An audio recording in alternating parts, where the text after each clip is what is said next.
You're on the herd, and of course, Joy Taylor as well. You mentioned the Red Box Bowl.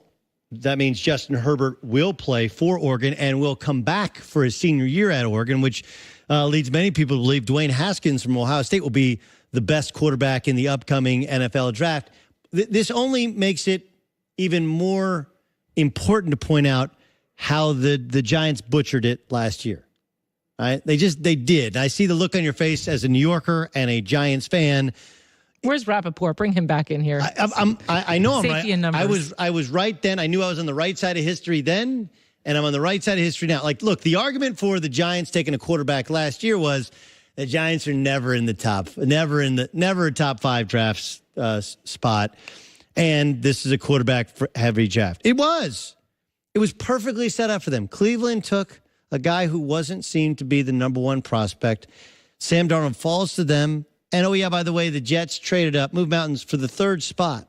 So the Jets would have been left with Josh Allen. I mean, think of how the Jets fans would feel right now if Josh Allen was their quarterback as opposed to Sam Darnold as their quarterback.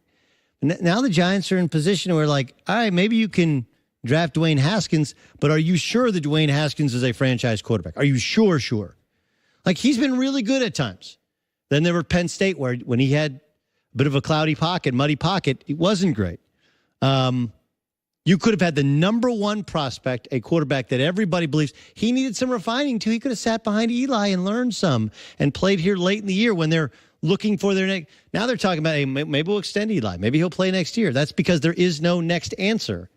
So I think the Herbert news only makes it even more obvious that when you're the Giants and you have a chance to draft a franchise quarterback to replace an aging Eli Manning, you go do it. And they didn't. Saquon Barkley is a good running back. There's nothing against Saquon. It's just quarterback's a more important position, and there's a scarcity of them, and you had one sitting right in front of you. All right, here's Mike Tomlin discussing controversial pass interference calls against the Saints. I thought there were a couple of terrible calls. I actually thought the last touchdown reception by the Saints should have been offensive pass interference. It's obvious. So there's a growing push for, hey, if we're going to review some calls, why don't we review all calls? We're not saying every one of them, but you should have the ability to challenge a pass interference call. Here's Mike Tomlin. I just worry about the entertainment component of it and what that might do for fans and the viewership. What that looks like. But given some of the things that have happened, I'm sure it'll be up for debate, as it always is and has been in recent years, because technology and the amount of coverage that our game at this level gets, not only on Sundays, but 7 days a week, allots for that type of scrutiny and review. Look, for the record, he's not wrong. If you've been to an NFL game, been to a college football game, it's probably worse. The number of and length of reviews makes sitting in the stands tedious.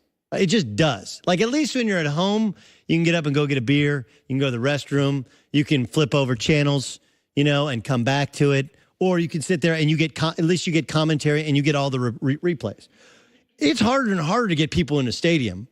It's more expensive. You got to pay PSLs to get season tickets. You can only watch one game. Oh, no, you can watch another game on your cell phone. Tell me the stadium where there's great cell phone receptions. There's like 3 or 4 of the new ones, and that's about it. They just become overwhelmed by the number of cell phones. And now I got to sit there and sit through a review, which I may or may not get a clear look at. I don't know what exactly they're reviewing. I get no commentary of it. Like, it's really hard. But why does Mike Tomlin care about the common fan? Why does Mike Tomlin care about viewers? Think about it. They asked Bill Belichick. He would say, "We're on to the Jets. We control. We don't.